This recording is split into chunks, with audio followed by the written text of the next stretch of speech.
Ильяс Жансүгіров құлагер поэмасы. Адам өзінің достығымен жануарға да әсер ете алады.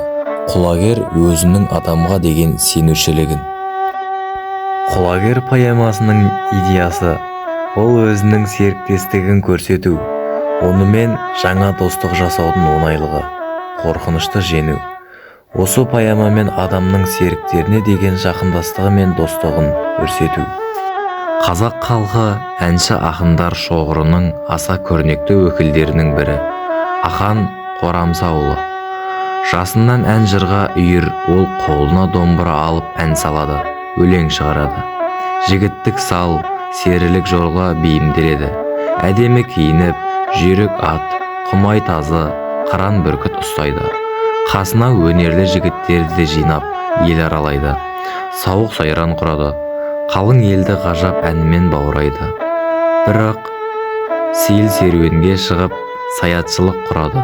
Осындай өзгеше өміріне, өнеріне риза болған халық сері аттандырады.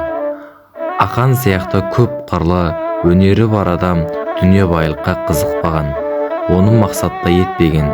Оның есесіне құлагердей ат, қараторғай мен базар, ала сияқты қыран құс пен тазы ұстаған. Бұл поэма ақынның ең соңғы шығармаларының бірі. Ақынның толысып кемеліне келген шағында үлкен шабытпен жазған дүниесі. Ильясты заманның әділетсіздігіне төзе алмай, соңында дәрменсіз қалған ақан серінің сұрапыл өмірі қызықтыра түседі. Тұсымда сері болсын, пері болсын ұнайды. Өмірімен ақан маған деп, ақанға деген ілтипатын ашық айтады. Тәтті әндермен халықтың сүйіспеншілігіне бөленген ақан және оның жан серігі болған құлагер бейнесі поэмада шебер суреттелген. Құлагер ақан серінің сұлулығы идеалы. Менің ойымша, ақан мен тұлпар өмір ажырамас тұтастық. Себебі, оның түсінігінде ондай тұлпар енді келмес анық. Сол тұлпармен жүрек түкпіріне ұялаған әсендік, көркемдік бәрі жоғалған. Оның бұрынғыдай ән айтуы да, ел арасына жайраңдап жүруі де екіталай.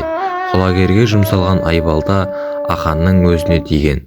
Ол енді тірі өлік. Ильяс Жансүгіровтің құлагер поэмасының толық нұсқасын поэмалар жинағынан оқи аласыздар.